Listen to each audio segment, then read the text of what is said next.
Big Ben. Big Ben is just the name of the 13.8-ton bell which is inside this tower. The tower is known as the Clock Tower or St Stephen's Tower, so logically we should all call this clock Big Steve. Big Steve. We're going to go underneath the Westminster Bridge. It's in the parliamentary colour of green. Green is the colour for the House of Commons.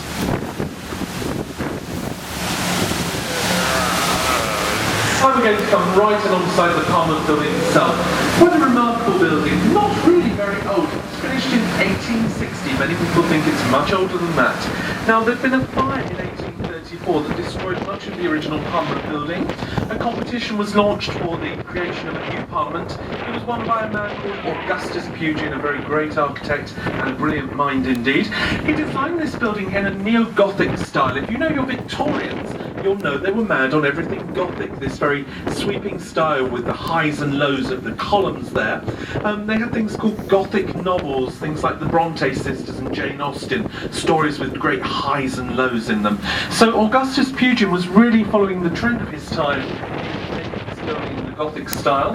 Around the outside you have a Latin inscription. It's the Lord's Prayer in Latin, and it's there to ward off the evil spirits. Well, if that's true, how come some of our members of Parliament actually work there?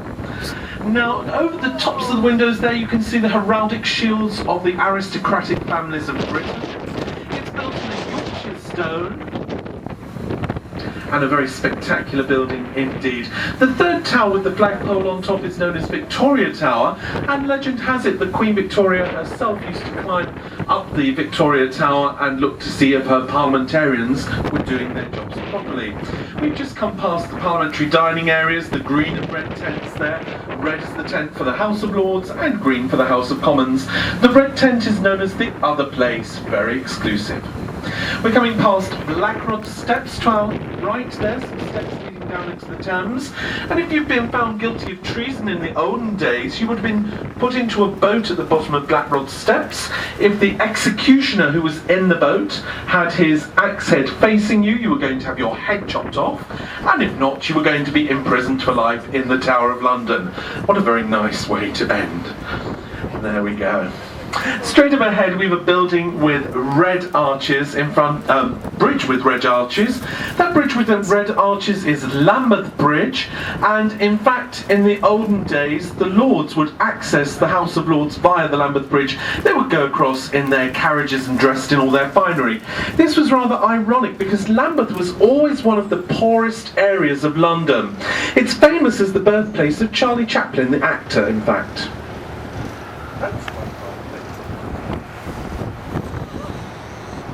We're going to turn the boat, and just as we turn straight up ahead of us to our left, we'll see a building that looks rather like a castle. It's actually Lambeth Palace. Lambeth Palace has been the home of the Archbishops of Canterbury for the last 800 years. Now, Dr. Rowan Williams isn't at home today. If Dr. Williams was at home, the Archbishop, there'd be a blue flag flying from that Lambeth Palace building to our left. Has a rather nice garden with a massive fig tree in the middle. You might like to go and visit the gardens at Lambeth Palace.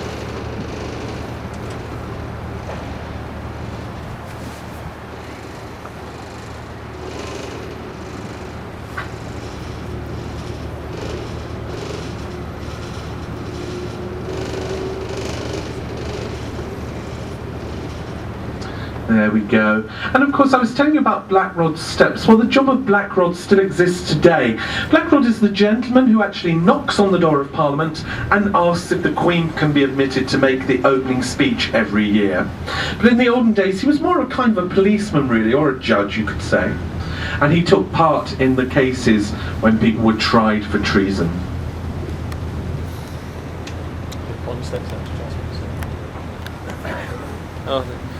So if you go down the steps, Jasmine, you're going to get your head chopped off.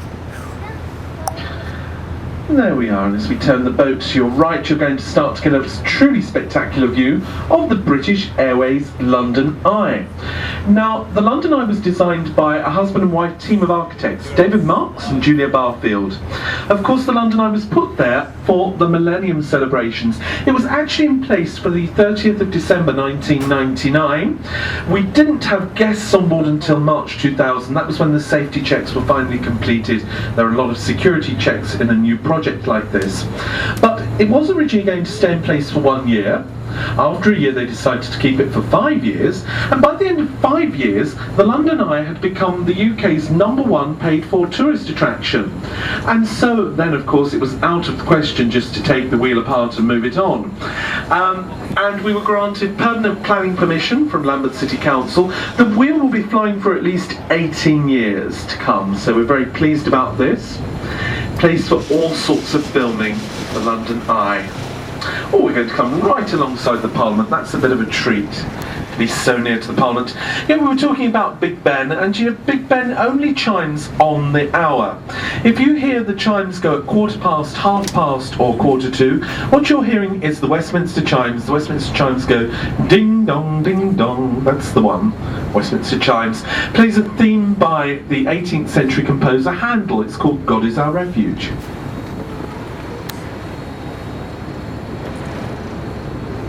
Just backing away a little way so that we'll be able to go nice and safely under the arches. We're on a flood tide at the moment, the tide's quite high. To our right now you have some red brick buildings, and those are the wards of the old St Thomas Hospital.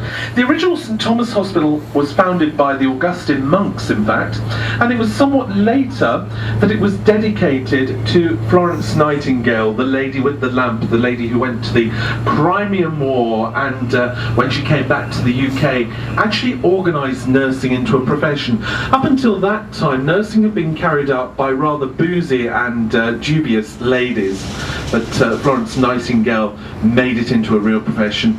You have 3 of these red brick wards now. That's Wednesday, Thursday and Friday wards. Originally there would have been one for every single day of the week. And according to which day of the week you fell ill, you would have been put into the relevant ward for your treatment. So if you fell ill on a Wednesday, you would have been put in the Wednesday ward. In the new St Thomas Hospital along to our right, you have a little exhibit in memory of Florence Nightingale. You might like to go in and just see that, it's rather nice. Back under the Westminster Bridge we go, in the colour of green, the colour of the House of Commons. In the olden days, the MPs used to access the Parliament building by walking across this bridge, and they used to have to doff their hats to the statue of the lady who stands on the left side of the bridge. She's called Boudica, or Boadicea, some of us knew her as, the lady who threw the Romans out of Britain. And they used to have to doff their hats to her as they went by. Just to our right now, the County Hall building used to be the home of the Greater London Council. That council was abolished at the time when Mrs Thatcher was in Parliament. She disagreed with their politics and simply got rid of them. And the building was actually empty for a long while. It was later bought by a Japanese gentleman. It now houses the Marriott Hotel, there's Robot World, the Aquarium and Art Gallery, and also our London Eye ticket offices over to the right there, where some of you will have been to collect your tickets for today, I should think. If you're going on the wheel later on, you might like to take a champagne flight and enjoy a glass of champagne as you go round, or a discovery flight with a guide who'll tell you about the buildings of London. You have a 40-kilometre or 26-mile view from the top of the wheel. It's absolutely spectacular. Very popular for weddings, the London Eye. It's all timed so that the couple say "I do" at the top of the wheel, but of course from then on it's downhill all the way. Now, what makes London really special is not just the buildings, it's when you know about the people who lived and worked in those buildings. We're coming down to a set of bridges now, they're known as Golden Jubilee bridges, and it makes me think of the royal family. It makes me think of Princess Alexandra, who opened the bridges in 2003, and Her Majesty the Queen, whose Golden Jubilee we were celebrating that year. These bridges were designed to blend in with the London Eye, and in the middle you have the old Hungerford Railway Bridge. And look up to the left-hand side of the Hungerford Railway Bridge, up to the top there, you see Charing Cross Station and One Embankment Place. One Embankment Place is the dome of Charing Cross Station, was designed by the architect Terry Farrell and made to look like a train coming out of a tunnel. But there's many popular names, the Jukebox, the Toaster, even Batman's Head, there we go. And it was inside One Embankment Place, in the offices of Price Cooper Waterman, the finance company, that they filmed the office sequences of The Diary of Bridget Jones.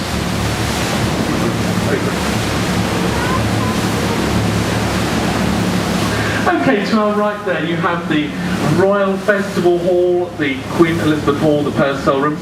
Excellent and newly renovated concert halls, these.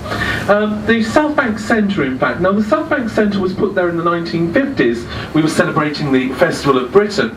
You could go to a concert during your stay in London, go and hear the London Philharmonic Orchestra. The Royal Festival Hall is their home. They'll be playing La Bohème there very soon. You know, the one that goes Che gelida manina se la lasci riscaldar. You can go get your ticket over there. We're coming down to the Waterloo Bridge now. And the remarkable thing about this one is it was built by ladies in the Second World War, 1943. And they used a self-cleaning stone. It's known as the Portland Stone. Every time it rains in London, Waterloo Bridge gets a good wash. Very solidly constructed bridge there, the ladies. Well done. Did I see a gentleman ducking his head as we went under the bridge there? Very cheeky. Over to our right as we come out from the Waterloo Bridge, you have the Royal National Theatre. Now this one makes me think of Prince Charles. Do you know, Prince Charles once described this National Theatre building as looking like the back end of a nuclear power station. Well, if you have a better idea, do tell me after our cruise today. Of course, the first director of the National Theatre, the artistic director, was Sir Laurence Olivier. There you are, another famous Londoner for you. The first tower block to our right is the London Studios, known as the London Weekend TV Studios. This is where they film programmes like GMTV, Phil and Fern, and if you look at the news broadcasts, you'll often see this London Eye cruise boat going by. The backdrop to the news programmes is the Thames, and you'll often see us going on our cruise in the background to the news shows there. So give them a wave. You might be on the telly.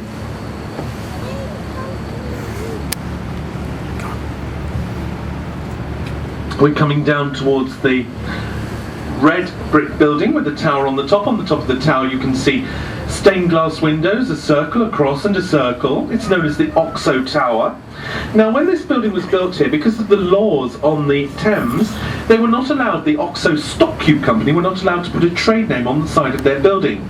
So what they did was they put in red stained glass windows, circle, cross and circle on each side of the tower, threw the light switch, and by some miracle it said OXXO. Now there was a famous court case, and the defence of the OXXO company was that it doesn't say OXXO at all, it's just a circle, a cross and a circle. And you know something? They won their case. Now, these days in the OXXO Tower, you have apartments for key London workers, people like ambulancemen, policemen, firemen. They live with subsidised rents, and the rents are subsidised by the two restaurants at the top of the OXXO Tower. Those restaurants are owned by the Harvey Nichols Company. Just look over to your left, we're starting to get a lovely view of St Paul's Cathedral and the dome of St Paul's Cathedral. Finished in 1710, Sir Christopher Wren was the architect of this cathedral. And do you know, this building was protected in the Second World War by a team of voluntary firefighters. What they used to do was to go up onto the balustrade in front of the dome, and they were there to throw the bombs off. It was incredibly important to the morale of Londoners that St Paul's Cathedral was never hit during the Blitz.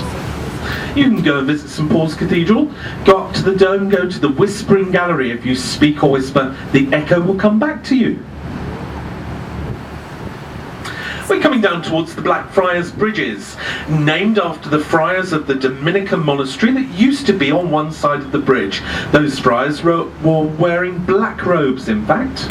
They had a slightly dark reputation, I'm afraid. They used to loan out large sums of money and claim heavy interest. In the middle of the bridges you can see red pillars with no bridge on at all. And I'll tell you about those on the way back.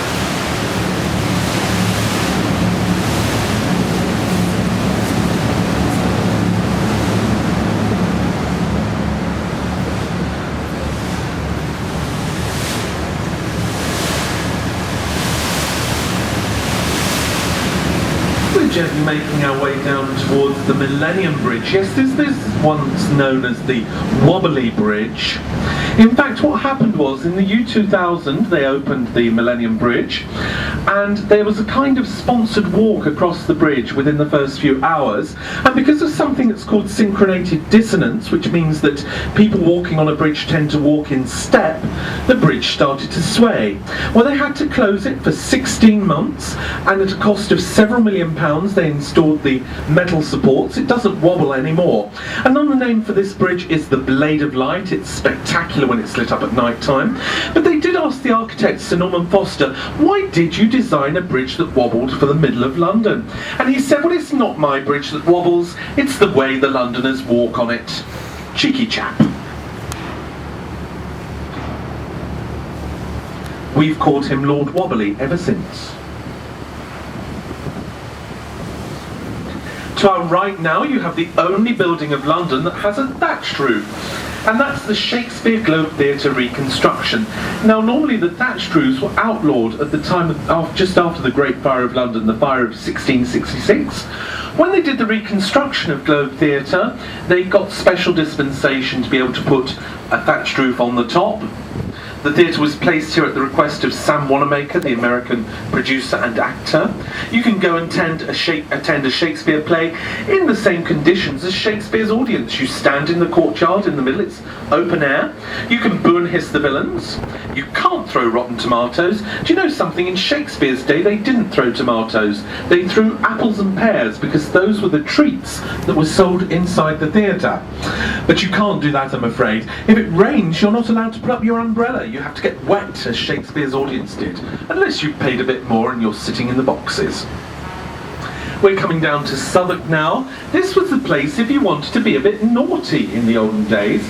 You see, on the north bank of the river, the Puritan city fathers had banned smoking, drinking, dancing, theatres. Everything that was any fun was banned.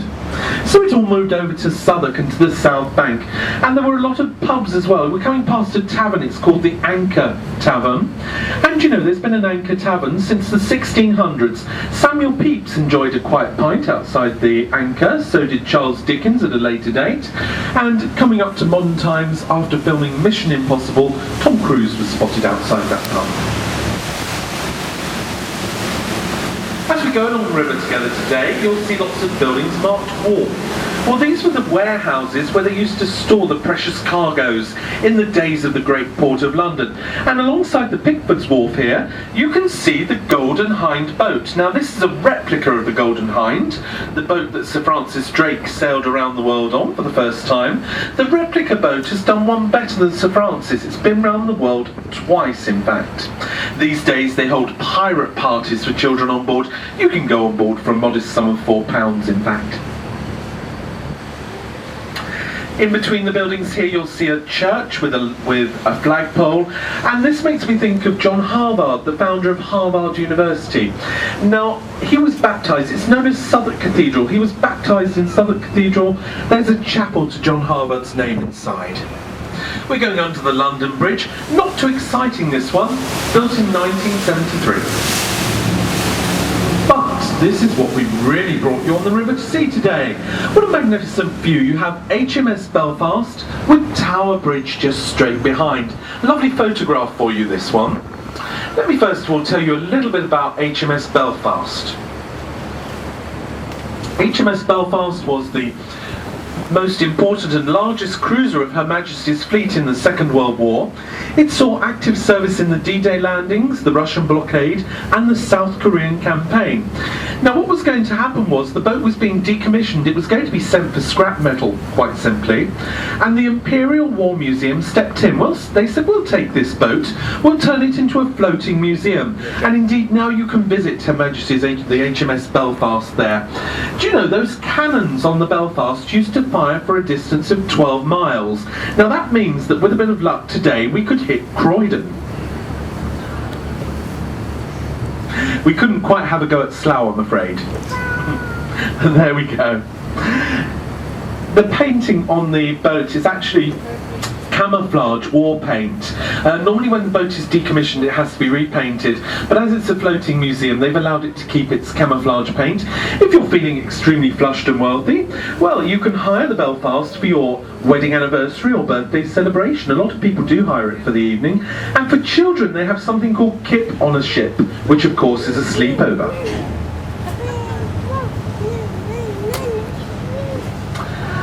Just to your right after the Belfast, you have a curious building known sometimes as the Armadillo, or the London Beehive, or Darth Vader's helmet. Well, it's where those very busy bees, the members of the London Assembly, do their work, along with our mayor, Mr. Livingstone there. Okay. And would you believe it, a company was paid a lot of money to find a name for that building. It took them months and months and months of thought. And do you know what they decided on? City Hall. Well, I never. Okay, we're coming down to Tower Bridge now. Actually, the bridge itself is not very old. It's about 100 years old, Tower Bridge, most of it in iron and steel, but clad in this special stone to make it blend in with the Tower of London, which is to its left. Now, we're going to indulge in an old British tradition. I'm counting on all of you who are on the upper deck to wave for the people on the lower deck. If you wave to the people crossing Tower Bridge and they wave back to you, you're going to get 5 years good luck. So here we go. 1, 2, 3, wave! Come on, let's get those people waving back to us. No. Have a good wave, if they can, come on. Oh, I hope they're going to have the whole boat as well. Come on, somebody on the side wave. Yes, I did see some waves there. We've got our 5 years good luck. Well done to you.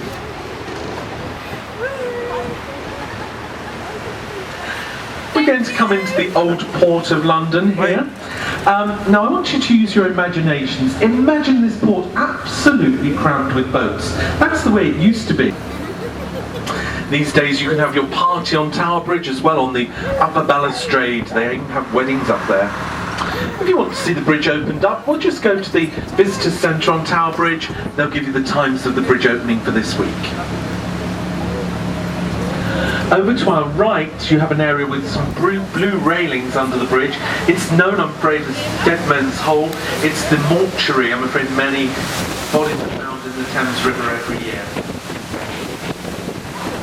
We're going to come right alongside the Tower of London. This castle is 900 years old, some of it in French stone that was brought across by William the Conqueror's armies.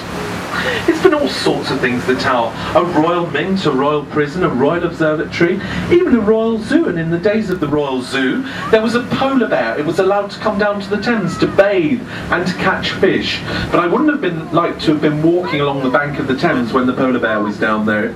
You met up with it on your way. You might have had quite a fright. We're coming along past the entry to Traitors' Gate. This is where the boat, the Black Rod's boat from the Parliament building would have come in the olden days. And you know, it was known at that time as the only one-way street in Britain. If you went through Traitors' Gate, you never came out again. Can you imagine how many heads have rolled in that Tower of London? It's a great place for ghost stories. If you go and visit the tower to see the crown jewels guarded by the beefeaters, the gentlemen and ladies now in the red uniforms, latch onto a beefeater. They'll tell you all sorts of ghost stories about the tower. If you do one thing during your visit to London, it must be the Tower of London.